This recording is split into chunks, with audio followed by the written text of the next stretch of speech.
Que la paix du Seigneur soit avec nous ce matin. Amen. Que Dieu soit béni. Heureux d'être encore au milieu de... J'allais dire au milieu de vous, mais je crois que je vais dire au milieu de nous. Parce que je me sens dans ma maison. Cette église, c'est notre église. Je me sens très bien dans cette église. La première fois que je suis venu dans cette église, c'était le 2 août 2011. La première fois que j'ai prêché dans cette église, le 2 août 2011, je crois que la seule personne qui était là, c'était Dieu merci. 2 août 2011, peut-être, je me souviens. J'ai encore vu les vidéos, il y a, ça va faire combien 8 ans. Ah, 8 ans. La première fois que j'étais venu, c'était la première fois aussi que je venais en France pour mes études à ce moment-là. Et je remercie le pasteur Mathias pour la disponibilité. Dès que je lui ai dit je serai en France pour les vacances, je suis disponible. Il m'a dit, pasteur, est-ce que vous pouvez venir prêcher? J'ai dit oui, je vais venir prêcher parce que c'est dans ma maison. Vous ne pouvez pas passer dans votre maison sans manger, c'est pas bien, sans déposer quelque chose. Amen. Que Dieu bénisse. Merci à ma grande sœur propre, Marie-Pierre. C'est une grande sœur que je connais depuis plus de 20 ans maintenant, que je la connais. Merci à vous tous qui êtes venus. Je vois le frère Emmanuel. Que Dieu te bénisse, papa. Merci à tous. Je vois ma sœur, Titi. Dieu te bénisse. Et ma petite sœur, Dorcas aussi, qui est là. Que Dieu nous bénisse ce soir, cet après-midi. Encore. Cet après-midi, j'aimerais que nous puissions partager la parole de Dieu ensemble. C'est une portion des Écritures qui m'a beaucoup touché depuis quelques semaines, quelques mois, que je suis en train de lire cela. Ça m'a vraiment beaucoup touché personnellement. Ça m'a fait du bien. J'ai eu à partager cela avec les leaders de mon équipe et avec les jeunes à la Trinité. Ça nous a fait tellement du bien que je me suis dit, le Saint-Esprit m'a dit, il faudrait que tu puisses en parler à l'Église de Paris aussi. Et je montre ensemble, nous ouvrons nos Bibles, si vous avez votre Bible avec vous, qu'elle soit en papier ou en version électronique. Est-ce que je vous prie vraiment de bien vouloir l'ouvrir? J'aimerais que nous tous puissions avoir nos yeux braqués sur la Bible ce soir, cet après-midi, que nous puissions avoir nos yeux braqués sur cette petite portion des Écritures. Elle est toute petite. On va lire premièrement un verset, et à la fin on va clôturer avec 4 versets. On va lire un seul verset cet après-midi et je crois que ça va nous faire énormément du bien. Cette portion de l'Écriture se trouve dans Hébreux. Hébreux chapitre 6e. Je crois que tout le monde connaît ce verset, la plupart d'entre nous connaissent ce verset. Hébreux chapitre 6e. On va lire un verset, donc je disais, le verset 10e. Hébreux chapitre 6, verset 10e. J'ai lu ce verset dans plusieurs versions. J'ai lu, je pense, 12 versions totales. J'ai lu en français, en anglais, en créole. J'ai lu en lingala aussi. Et j'ai même lu en hébreu pour comprendre qu'est-ce que l'auteur avait vraiment voulu dire. Quelle était la pensée de l'auteur? Qu'est-ce qu'il voulait vraiment dire? Pour que je comprenne, parce que ça m'a touché. Est-ce qu'on peut lire ensemble? Je veux que nous puissions nous tenir debout, s'il vous plaît, par respect que vous avez la parole de Dieu. Hébreux chapitre 6e. Et je vais compter jusqu'à 3. J'aimerais que nous tous nous puissions le lire ensemble, comme on le faisait à l'école maternelle. On va le répéter simplement. On va le répéter 2-3 fois. Je compte jusqu'à 3. 1, 2, 3. Allons-y, go. En effet, Dieu n'est pas injuste pour oublier votre travail et le travail de votre amour. Vous avez montré votre amour pour son nom par les services que vous avez rendus et que vous rendez encore au sein. Est-ce qu'on peut répéter ça? Une de go. Car Dieu n'est pas injuste pour oublier votre travail et l'amour que vous avez montré pour son nom et rendant encore les services au sein. Je vais que nous sommes venus pour la dernière fois, une de 3, car Dieu n'est pas injuste pour oublier votre travail et l'amour que vous avez montré pour son nom et rendant encore les services au sein. Seigneur, je prie que tu bénisses ta parole dans nos cœurs. C'est ta parole, tu l'as envoyée. La Bible déclare que tu as envoyé ta parole et cette parole est guérie. Tu m'as dit, Seigneur, que ta parole ne s'éloignera pas de ma bouche, de la bouche de mes enfants, ni de celle des enfants de mes enfants. Ce soir, cet après-midi, je veux être comme un simple instrument que tu vas utiliser. Je veux être comme un roseau sur lequel le vent va souffler pour que tu parles à ton peuple. Seigneur, je ne suis pas capable par moi-même. J'ai besoin de toi, Saint-Esprit. J'ai besoin de ton onction. J'ai besoin de ta direction. J'ai besoin de ton inspiration. Parle à mon cœur pour que je puisse déverser quelque chose dans le cœur de ces personnes ici. Seigneur, je veux que tu puisses prendre un marteau et que tu inscrives tes paroles dans les cœurs, dans l'âme et dans l'esprit de chacune des personnes ici. Saint-Esprit, et ta voix et ton chemin. Je me lève contre tout esprit, contre tout ce qui ne confesse pas le nom de Jésus. Et je marche sur cela par le nom de Jésus. J'ordonne maintenant à tout esprit contraire de se taire et que le Saint-Esprit seul ait la direction, le droit de parler à nos esprits. Que tout esprit se taise et que seul l'Esprit de l'Éternel parle. Dans le nom de Jésus, que j'ai ainsi prié ensemble, nous disons Amen. Amen. Dieu, mettez-vous merci. Ce verset commence par, regardez bien, je mets que vous puissiez avoir les yeux braqués sur ce verset. Il commence par dire car. Car. Dans notre version, on dit en effet. C'est-à-dire quoi? Quand on dit car ou en effet, c'est-à-dire que l'on veut expliquer. On explique quelque chose. Vous connaissez les conjonctions de coordination, on dit car, or, ni donc. Car veut dire pourquoi. Il explique. Il explique pourquoi qu'est-ce que Dieu fait quelque chose. Il dit, car Dieu, il affirme une chose. Dieu n'est pas injuste. C'est la première affirmation. Dieu n'a jamais été injuste. C'est-à-dire, Dieu n'a jamais été corrompu. C'est-à-dire, Dieu, lorsqu'il veut rémunérer quelqu'un, Dieu, lorsqu'il veut récompenser quelqu'un, il est juste dans ses récompenses. Dieu, il est juste. Dieu n'a jamais été... Vous savez, l'une des qualités de Dieu, c'est la justice. L'une des choses que Dieu fait bien, c'est être juste, c'est-à-dire être honnête. Donner à chacun ce qu'il lui doit, ce qu'il faut. Dieu n'a jamais eu la dette de quelqu'un. Dieu n'est jamais redevable à quelqu'un. Dieu a toujours été juste. La nature de Dieu, c'est la justice. La nature de Dieu, c'est l'honnêteté. La nature de Dieu, c'est l'intégrité. Dieu n'a jamais été injuste. Je sais qu'il y a beaucoup de gens qui pleurent.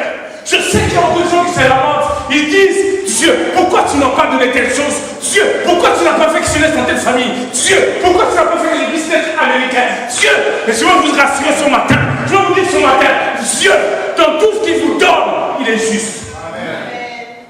Dieu, dans tout ce qu'il fait, il est juste. On ne peut rien lui reprocher. On ne peut rien lui dire que tu as mal fait ces choses. Seigneur, je veux voulu que tu fasses ceci. Dieu a toujours été juste. Il y en a qui ont deux pieds, il y en a qui n'ont pas. Il y en a qui ont deux yeux, il y en a qui n'ont pas. Mais dans tout ce que Dieu nous donne, Dieu demeure juste. En aucun moment on peut reprocher à Dieu quelque chose. En aucun moment on peut dire, Seigneur, tu t'es trompé. Il faut que je n'aide dans la famille que tu me donnes. Dieu n'est pas injuste. Dans tout ce qu'il te donne, dans tout ce qu'il fait pour toi. Je sais ici ce soir qu'il y a des gens qui pleurent pour les choses qu'ils n'ont pas encore reçues. Il y a des gens qui se lamentent, ils pleurent pour les choses qu'ils n'ont pas encore obtenues de la part de Dieu. Je veux te dire ce soir, je veux te rassurer avec certitude, avec fermeté, Dieu est juste. Amen. Dieu est juste. Mais elle continue cette phrase, on dira, Dieu n'est pas injuste. Pourquoi il n'est pas injuste? Pour oublier votre travail.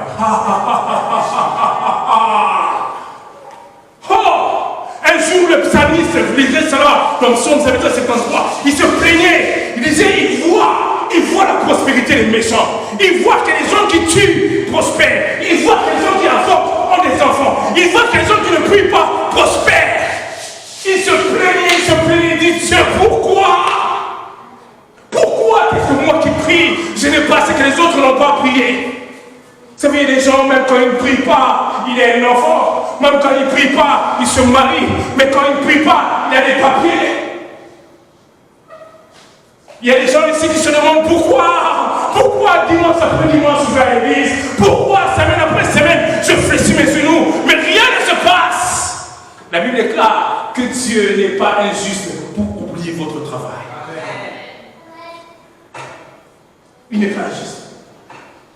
Alors le psalmiste, dans le psaume 73, il prie, il se lamente, il voit la prospérité des méchants. Il voit que ceux qui versent le sang prospèrent. Il voit que ceux qui font le mal sont bien dans leur vie. Ils ont même un embonpoint, ils sont même en bonne santé.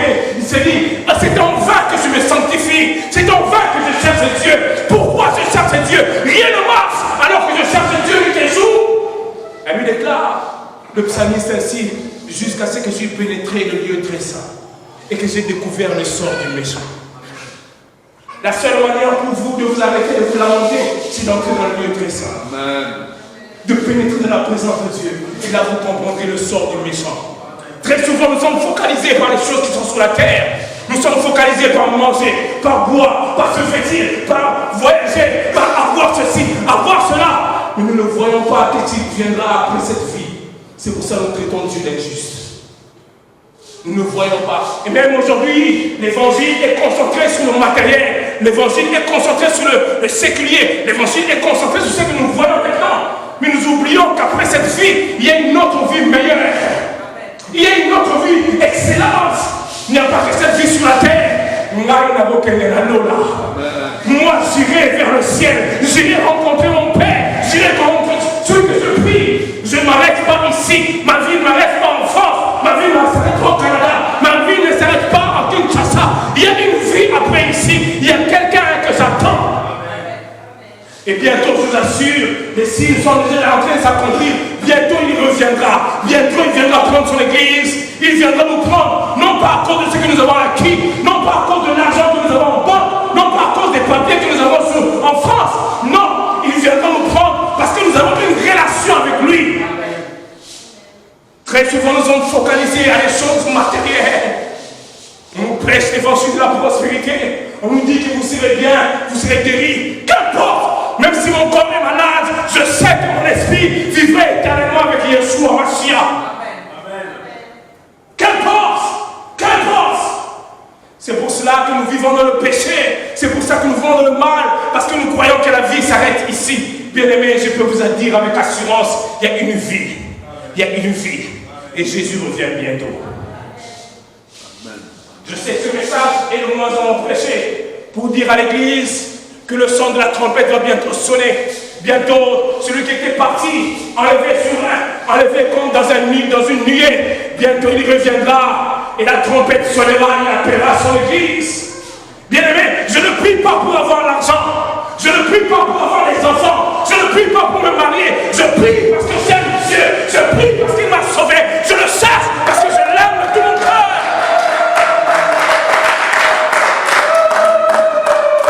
Si je priais pour ces choses simplement, je serais le plus malheureux. Parce qu'il y a des gens qui ne prient pas, mais qui ont des belles voitures. Il y en a qui ne prient pas, mais qui ont des champagnes. Il y en a qui ne prient pas, mais qui ont des enfants. Je prie, qu'importe que j'ai des enfants, que je n'en ai pas, que j'ai du travail, que je n'en ai pas. J'ai une espérance certaine qu'il revienne bientôt et que je monterai avec lui, j'irai avec lui. Et quand nous avons cette espérance, nous savons qu'elle n'est pas vaine. J'aime ce que l'apôtre Paul dit. Si notre foi était basée sur ces choses, notre foi serait vaine. Aujourd'hui, je vais vous parler de n'oublie pas. Autrement dit, souviens-toi. La première chose, c'est que Dieu n'est pas injuste. La nature de Dieu, c'est qu'il n'est pas injuste. Dieu n'oublie jamais. Dieu n'oublie jamais.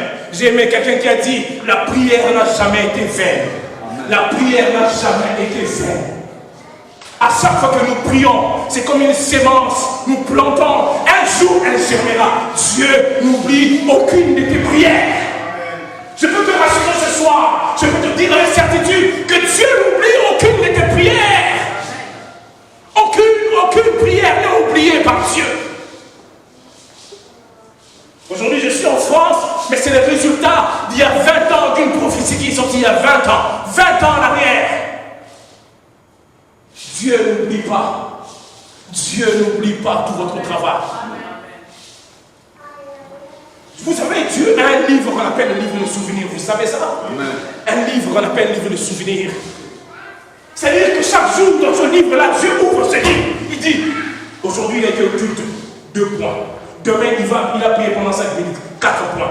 Demain, il a prié pendant 10 minutes, 5 points. Demain, il a lu la Bible pendant 30 minutes, 10 points. Demain, il a fait ceci, 10 points. L'autre, il a fait là, 10. Sur un livre où il est inscrit chacune de tes bonnes actions.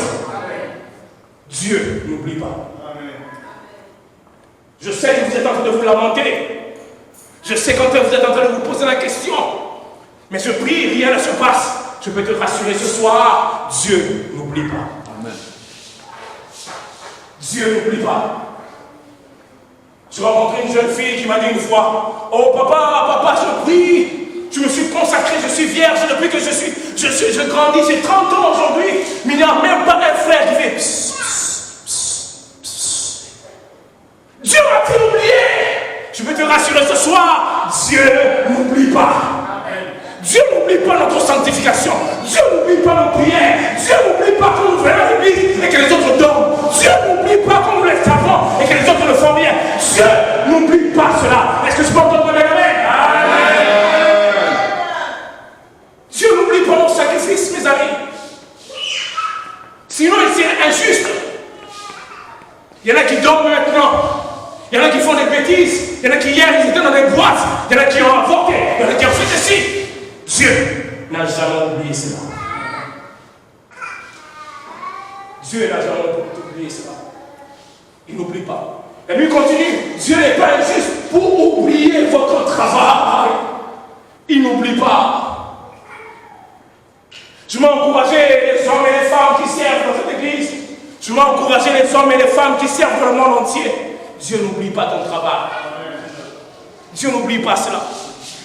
De la personne qui balaye, de celle qui essuie les bancs, de celle qui prend le micro comme moi ce soir, de celui qui ne fait rien, mais qui prie chaque soir pour le pasteur. Dieu n'oublie pas. Je veux vous rassurer ça, Dieu n'oublie pas. Il n'oublie pas. Il a inscrit cela. Vous savez, il y a certaines choses qui arrivent dans nos vies. Parfois nous demandons pourquoi cela s'arrive.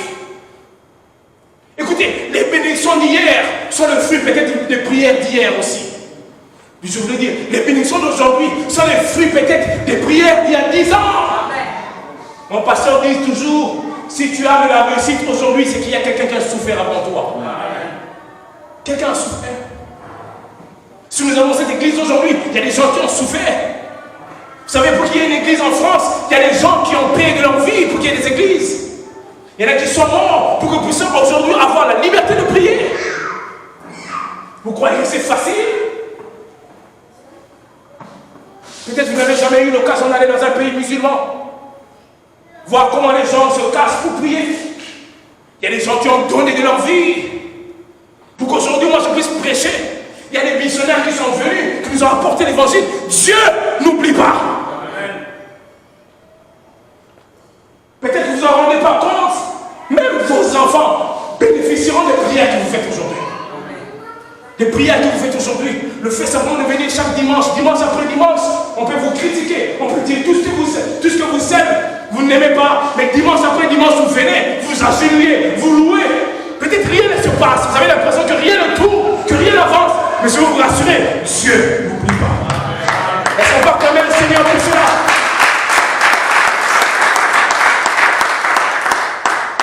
Dieu n'oublie pas.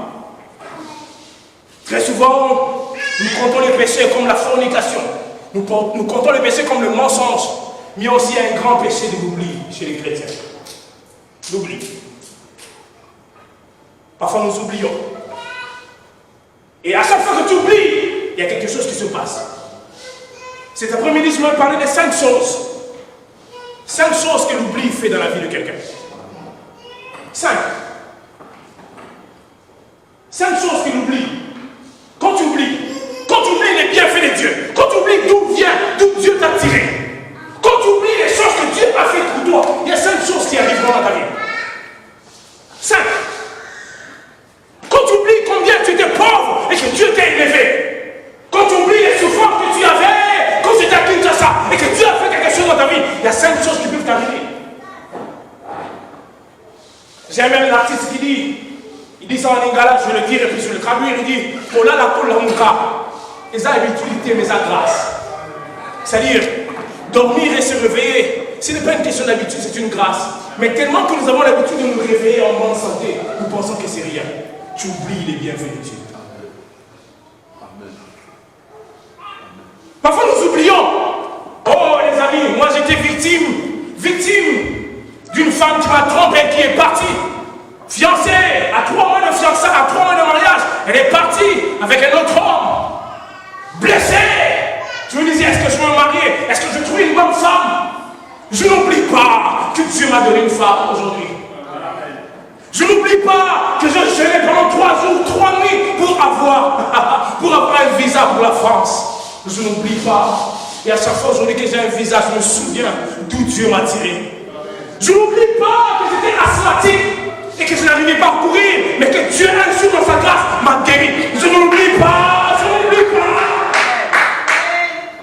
Je n'oublie pas cela.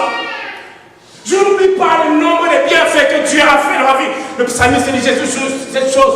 Mon âme bénit l'Éternel. N'oublie aucun de ses bienfaits. N'oublie aucun de ses bienfaits. Bien-aimé, n'oublie aucun des bienfaits de Dieu.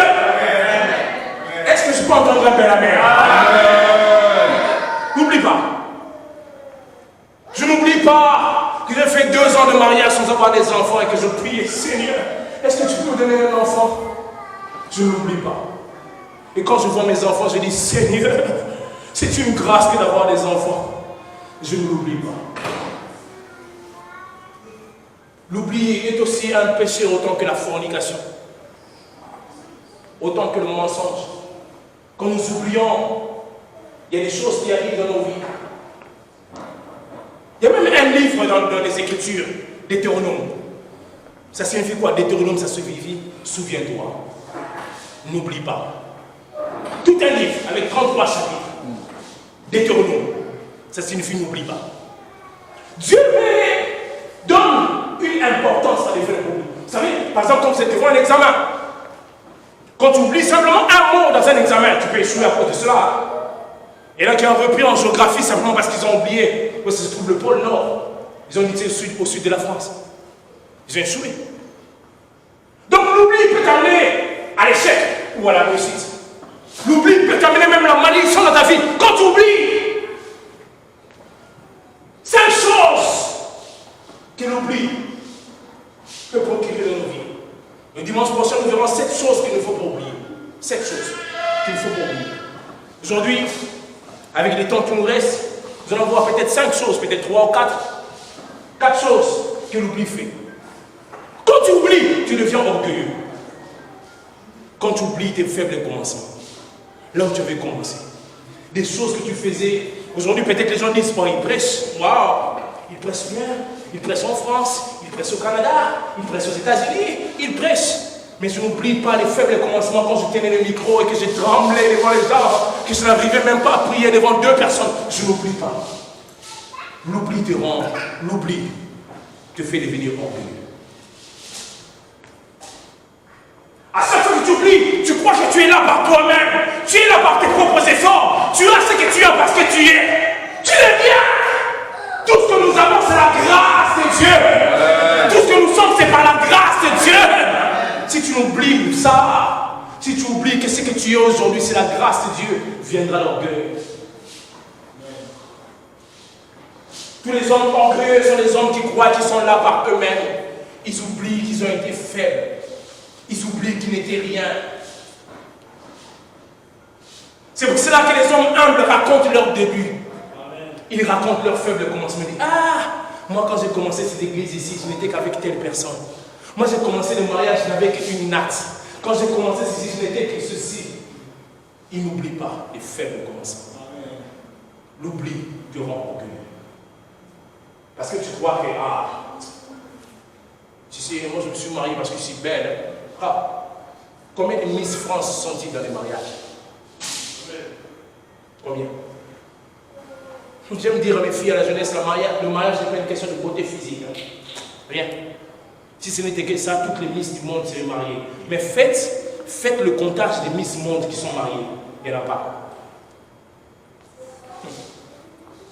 C'est mon livre. On dit, waouh, je me suis marié parce que j'ai l'argent. Ah! Il y a des gens qui qui ont de l'argent qui ne sont pas mariés. Oh, je suis venu en France pour mes propres efforts. Il y en a qui ont plus d'argent que toi, qui n'ont pas eu le visa. Amen. Je reconnais dans ma vie que tout don parfait, toute grâce d'excellence vient d'en haut, du Père de lumière, auprès duquel il n'y a ni changement, ni ombre de variation. Tout don parfait vient d'en haut. Je reconnais que je suis en bonne santé, c'est par sa grâse. J'aime dire ça, les gars, Ngolu. La grâce, la mathématique de Dieu. Je le reconnais. Et ça me garde humble. Quand quelqu'un me dit, waouh, oui, mais tu es intelligent, comment tu as pu garder ce dossier? Je dis, waouh, c'est la grâce de Dieu. C'est la grâce. L'oubli te rend orgueilleux. La reconnaissance des faibles commencements te rend humble. Amen. Dieu n'est pas injuste pour oublier.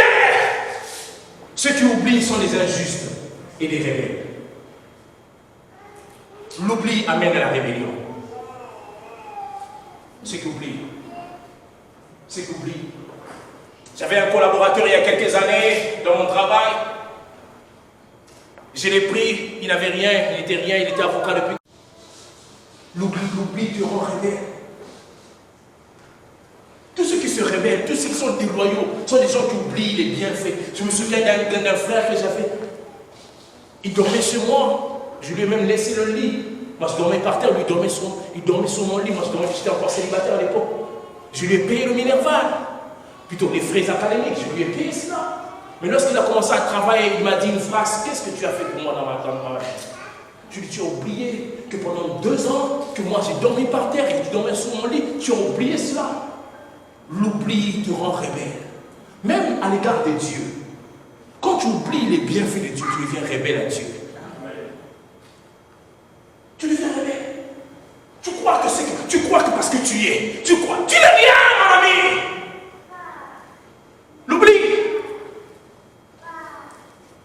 L'oubli te rend orgueilleux. L'oubli te rend rebelle. Mais ceux qui n'oublient pas sont toujours reconnaissants. Bien aimé, il y a un principe de la bénédiction: soyez toujours reconnaissant du canal par lequel vous avez été bénis. Mais ça, ne soyez jamais ingrat. Le niveau de ta bénédiction demeure aussi le niveau de ta gratitude. Plus tu es reconnaissant envers les gens qui t'ont aidé, plus tu es reconnaissant envers. Vous savez, je vois aujourd'hui les gens qui parlent de l'état d'âme des gens, de l'état d'âme de leurs parents. Mais quand tu naissais là, si ta mère avait fermé ses jambes, la nourrice là, la personne là qui t'a donné le lait quand tu étais enfant, tu connais son état d'âme? L'infirmière là qui t'a prise, est-ce que tu connais son état d'âme? Laissez-moi ces choses-là. Dans la vie, j'ai appris à être reconnaissant pour les petits bienfaits que les autres font à mon égard. J'apprends à dire merci. Merci non seulement à Dieu, mais aux hommes aussi. Reconnaissez toujours le canal par lequel Dieu est passé pour vous. Et si vous voulez être béni dans votre vie, restez attaché au canal de bénédiction. Les choses que vous voyez normales aujourd'hui, mais il y a des gens pour lesquels ils prient pour cela. Il y a des pasteurs qui viennent en France, mais qui n'ont même pas l'occasion de prêcher. Je dis merci au pasteur Mathias, il nous donne l'occasion de prêcher. Je lui suis reconnaissant. Mais toi, on te donne l'occasion de prêcher, tu détruis l'église déjà. L'oubli est une porte à la rébellion. L'oubli.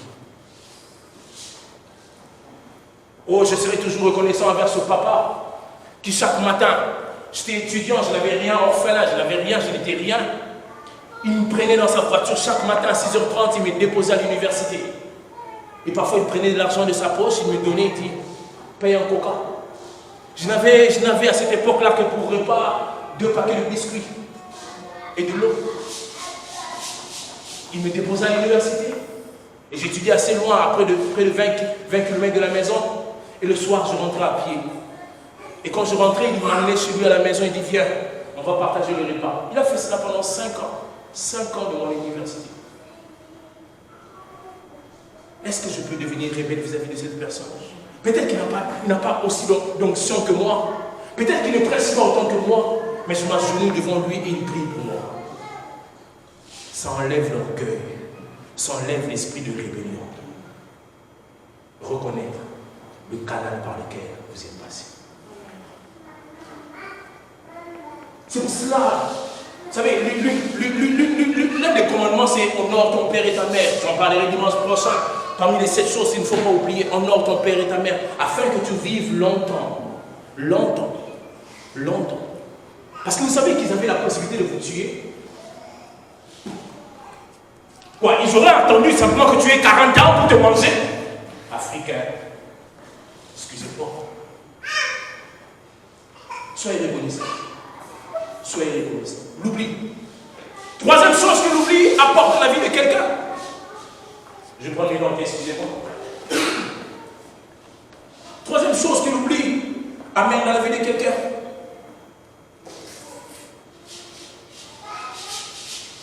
Je disais donc l'oubli. L'oubli. L'oubli. Le fait de se souvenir vous rend compatissant à l'égard des autres. Vous rend gentil à l'égard des autres. Quand tu ne te souviens pas de tes faibles commencements, quand tu ne te souviens pas quand tu étais rien, tu dis, ah, lui aussi, il dit non. Je ne peux pas l'aider. Mais quand tu es reconnaissant, l'oubli te rend, les souvenirs te rendent reconnaissant et humble, est-ce que compatissant et gentil. Tu te souviens qu'il t'est arrivé de ne pas manger. Quand tu feras un mendiant, tu prendras 1 euro et tu lui donneras. Tu te souviendras que tu étais venu en France, que tu n'avais rien, qu'il y avait quelqu'un qui t'a aidé. Tu aideras les nouveaux immigrés. Tu les aideras. Tu te souviens que tu n'étais pas intelligent, qu'il y a quelqu'un qui t'apprenait les Écritures. Tu l'aideras. Simplement parce que l'oubli te rend incompatissant, si le mot existe. Et l'oubli fait de toi que tu es un cœur dur. Pourquoi les gens ont de cœur dur aujourd'hui? Ah, est-ce que vous avez remarqué avec moi que les gens sont devenus insensibles à la misère des autres? Insensibles aux gens. Vraiment, les Écritures disent vrai que dans les derniers temps, les gens auront le cœur difficile. Ils seront insensibles, ils seront arrogants. De plus en plus de gens, tu vois les gens, quelqu'un est en train de mourir, il dit, ah, je ne connais pas son état d'âme, je ne lui donnerai pas mon argent. Waouh! Notre Dieu est un Dieu compatissant. Est-ce que dans l'histoire du bon samaritain, vous avez vu le bon samaritain devoir demander, est-ce qu'il a fait sa cure d'âme? Peut-être vous avez lu ça dans les Écritures, moi je n'ai pas lu ça. Vous avez vu ça? L'oubli. Quand tu oublies, tu deviens colérique vis-à-vis des autres.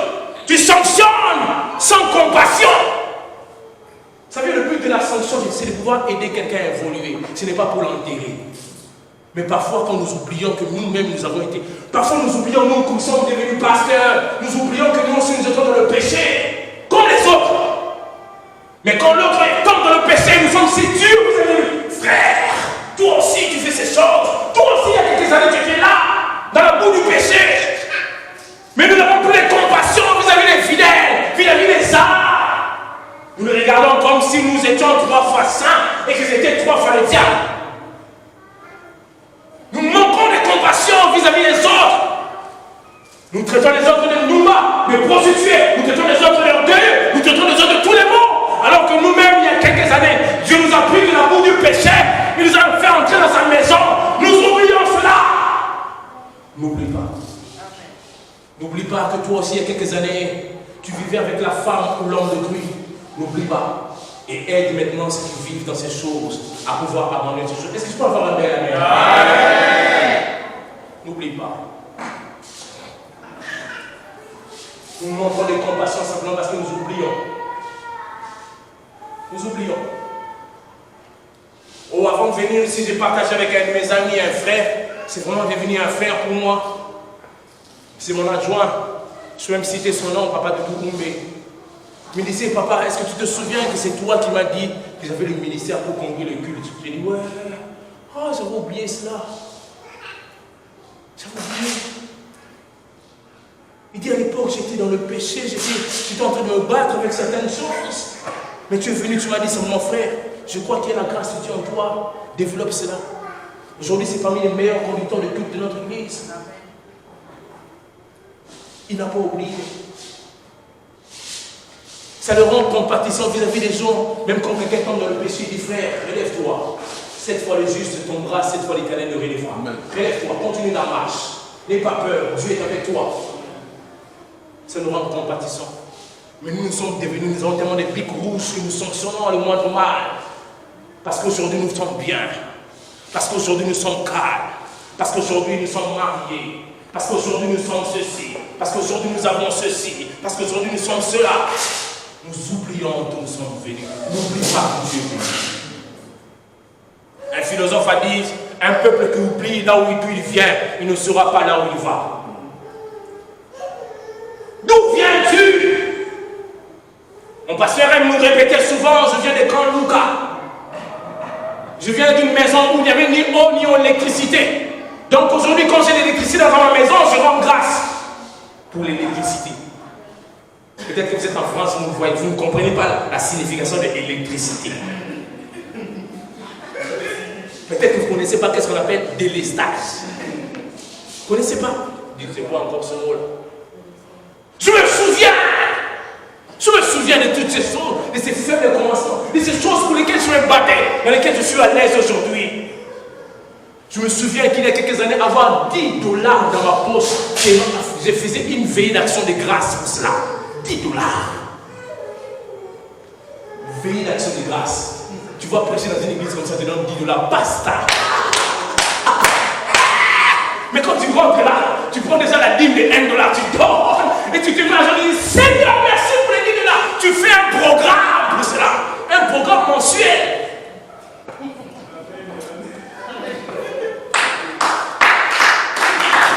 Est-ce que tu vas clamer Dieu pour ce qu'il a fait dans ta vie? Bon, peut-être que je suis le seul, vous n'avez pas vécu cela. Peut-être que je suis le seul, vous n'avez pas vécu cela. Y a-t-il quelqu'un qui aujourd'hui, les choses pour lesquelles il avait prié il y a longtemps, qui sont devenues faciles pour lui? Je veux que cette personne se lève et acclame Jésus. Acclame Dieu pour ça. Est-ce que tu peux acclamer Dieu? Est-ce que tu peux acclamer Dieu? Est-ce que tu penses que ces acclamations sont suffisantes? Est-ce que tu peux vraiment acclamer le Seigneur? Est-ce que tu peux pousser les cris de foi vers le concept de notre Seigneur?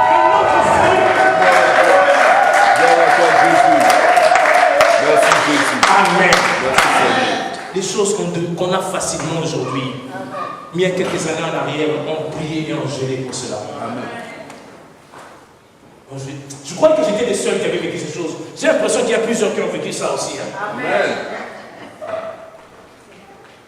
Je me souviens une fois, je suis allé dans une convention, on avait prêché, donc c'était très fort. Ah, j'ai pris mon porte-monnaie, j'ai mis dans le panier. J'ai dit, qu'importe. C'est tout l'argent que j'avais, toutes mes économies, j'ai mis ça dans le panier. Je n'avais même pas eu dans un transport. Bon, il n'y a pas de carte Navigo comme chez vous ici. J'ai mis ça à l'intérieur. Je suis rentré, j'ai dit, ça fait rien. C'était au palais du peuple, pas de la nation aujourd'hui. Et moi j'habitais Riquini, ça faisait près de 15 km à pied. J'ai dit, qu'importe, je vais rentrer à pied, c'est pas grave. On rentre là. Non, la joie du Seigneur, vous savez, quand la joie du Seigneur déborde en vous, hein, vous ne voyez plus la distance. Alléluia, je prie, alléluia, alléluia. J'ai entraîné, je fais la victoire. Je me suis dit, bon, que je m'arrête un peu ici, alléluia. Je vois un frère là-bas, je sais que Dieu, j'étais convaincu de mon cœur, il fallait que je prenne un taxi. J'étais fatigué au fait. J'étais convaincu de mon cœur, il fallait que je prenne un taxi. Je suis entré dans le taxi. Je ne savais pas comment je allais payer cela. Je sais que l'Éternel va. Amen. Il y a un frère qui dit, oh papa, comment tu vas faire? Oh, ça va bien. Laisse-le payer pour toi. Amen.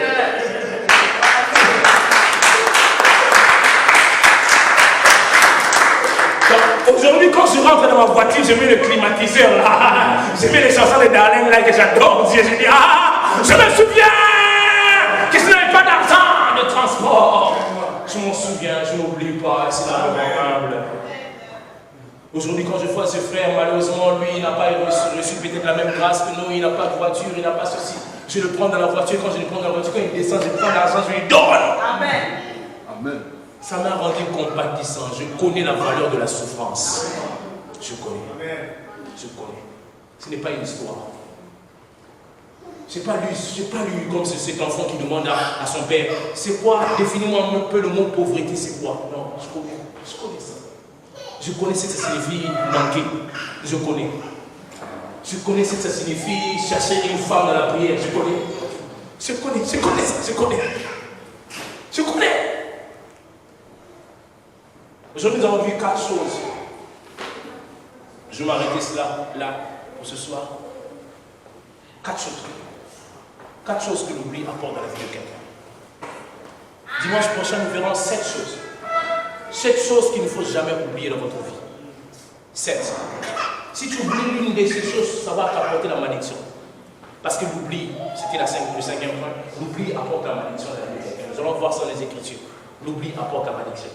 Quand tu oublies, la malédiction vient dans ta vie. La fois prochaine, dimanche prochain, nous verrons 7 choses. Avec la permission du pasteur, nous allons faire ceci dimanche prochain. Je vais prêcher pendant 20 minutes. Et pendant 20 autres minutes, 20 à 25 minutes, je vais prêcher. Pendant 20 autres minutes, nous allons venir ici ensemble. Simplement devant ici. Je voudrais que dimanche prochain, on puisse un peu mettre de l'espace ici. On va tous commencer à venir ici. Tu vas simplement remercier Dieu pour toutes les choses que tu as facilement aujourd'hui, mais qui étaient des sujets de jeûne et de prière pour toi. Et je veux que tu puisses apporter un sacrifice d'action de grâce. J'aime bien les Américains, ils ont une fête qu'on appelle la Thanksgiving. Thanksgiving, une fête de reconnaissance. Ils viennent, ils fêtent ça en famille, la famille tout entière s'assoit et le papa raconte. Parce que c'est biblique, hein. Le papa raconte, vous savez, pour avoir votre mère, j'ai prié pendant 3 jours et 3 nuits, j'ai lu. Et pour t'avoir toi, moi j'aime bien raconter ça à mon fils, que quand tu avais 5 mois, le médecin avait déclaré que tu étais mort, il était mort dans le ventre de sa mère. J'aime bien nous rappeler cela. Et nous avons prié, Dieu a fait un miracle, tu es ressuscité, aujourd'hui tu vis. J'aime bien lui raconter cela. Et on s'assoit autour, je m'assois, je dis, tu sais, mon père, il a fait ceci, mon père, il a fait cela. Je raconte les bienfaits de Dieu. Ça entre dans la tête des enfants. Je veux que ceux qui ont des enfants puissent dimanche prochain puissent venir avec leurs enfants. Mais que pendant la semaine, vous puissiez leur raconter vos bavures, vos échecs, vos temps difficiles. Si certains sont venus par miracle, tu leur racontes combien ils sont venus par miracle. Si pour certains c'était facile, tu racontes à un enfant, tu savais aujourd'hui tu crois que tu es français, que tu crois que c'est facile. Voilà moi pour venir en France, j'ai fait ceci, je fais cela. Si je suis là, c'est par la grâce de Dieu. Dis-lui que c'est la grâce de Dieu qui t'a fait lever, c'est que tu es là. Je veux que nous puissions consacrer cette semaine au souvenir.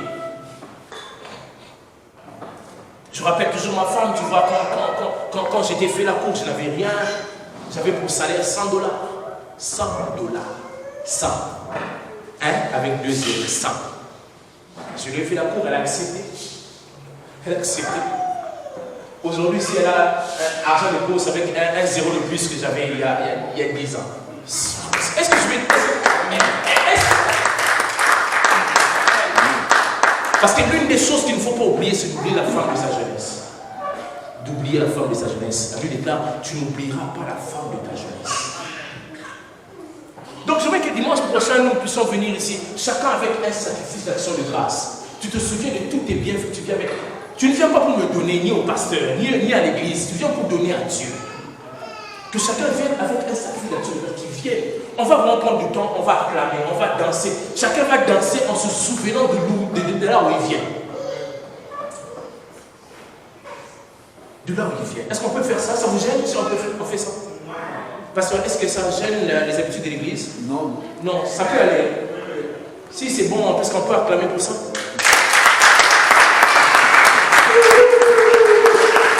Nous verrons donc dimanche prochain 7 choses qu'il ne faut pas oublier. Et nous clôturons par un temps d'action de grâce, le dimanche. On va le faire sans instrument, sans musique. On vient seulement ici, chacun commence à acclamer. Tu veux danser, tu danses. Tu veux te coucher par terre, tu te couches. Tu veux sauter, tu sautes. Mais j'aimerais que nous puissions prendre au moins 20 minutes où chacun dit à Dieu, ah, Nzambe, j'avais des chaussures qui étaient trouées en bas. Aujourd'hui, j'ai même le Jimmy Winston. Je te rends grâce pour ça. C'est possible, hein? On va faire ça comme ça. On va commencer déjà ce soir, cet après-midi. Est-ce que je peux vous demander de vous lever, s'il vous plaît? Nous voulons prier. On va prier pendant 5 minutes, c'est que le temps est arrivé à sa fin, touche à sa fin, il est 16h30, on devrait clôturer. 5 minutes simplement, 5 minutes, s'il vous plaît, donnez-moi 5 minutes de votre temps. On va le faire sans musique, sans rien, 5 minutes de votre temps. On va faire ceci, s'il vous plaît, est-ce qu'on peut se lever, je vous prie?